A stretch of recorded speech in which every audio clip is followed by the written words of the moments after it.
Bienvenue dans cette quatrième capsule sur l'enseignement explicite. C'est la quatrième vidéo d'une série de 4.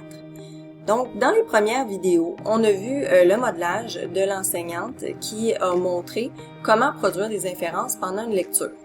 Et ensuite, l'élève a eu l'occasion de verbaliser sa démarche durant la pratique guidée. Ensuite, il s'est pratiqué avec un père en pratique coopérative. Donc, l'élève a été accompagné tout au long de son apprentissage par son enseignant d'abord, puis ensuite par ses pairs. Toutes ces personnes-là lui ont donné de la rétroaction sur sa maîtrise de la démarche enseignée. Maintenant, il est prêt à faire un essai seul.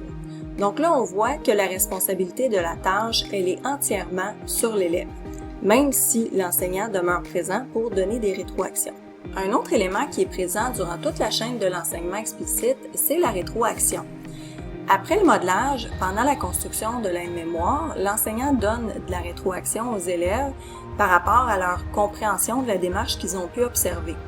En pratique guidée, l'enseignant donne la rétroaction à tous les élèves qui prennent la parole pour verbaliser la démarche.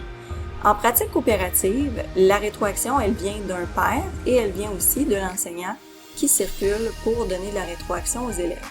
Et en pratique autonome, la rétroaction vient principalement de l'enseignant. Donc, qu'est-ce que c'est en gros une pratique autonome?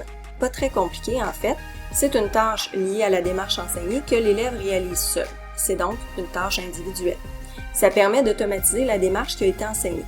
Attention, on va quand même voir les conditions de mise en œuvre. La première chose, c'est que l'élève doit avoir sa démarche sous les yeux. Super important, il ne s'agit pas d'un examen. L'élève est encore en apprentissage, puis il a toujours droit à sa démarche. L'élève ne devrait pas être évalué non plus sur un apprentissage qu'il applique seul pour la première fois. Ensuite, la tâche doit être circonscrite dans le temps. Donc, on ne laisse pas l'élève s'engager dans une mauvaise voie trop longtemps, évidemment. Ensuite, l'élève doit recevoir de la rétroaction pendant ou après la tâche. Donc, je reviens sur ça. L'enseignant est toujours présent et c'est pas un examen, donc l'enseignant peut intervenir pour réorienter l'élève s'il en a besoin.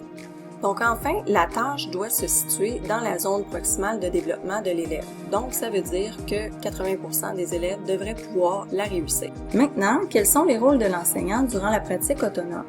La première chose, c'est de circuler et d'écouter les équipes pour voir à quel point l'apprentissage est maîtrisé par l'ensemble de la classe.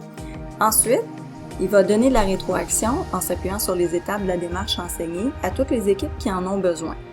Et finalement, il va se servir de ces observations pour ajuster l'enseignement pour tous. C'est-à-dire que, à partir de ce qu'il a entendu, il va évaluer s'il doit retourner en pratique coopérative, s'il doit refaire des pratiques autonomes ou au contraire, s'il peut passer à un autre apprentissage.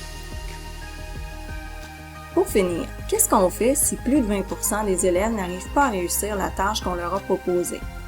Bien, il faut se poser 3 questions. La première, c'est est-ce que j'ai fait assez de modelage, de pratique guidée puis de pratique coopérative avant de passer à la pratique autonome? Il suffit pas de faire une activité à chaque maillon de la chaîne pour que l'élève devienne autonome. Ça dépend du niveau de compétence de vos élèves, mais aussi du niveau de complexité de l'apprentissage proposé. Pour certains apprentissages, un modelage c'est suffisant.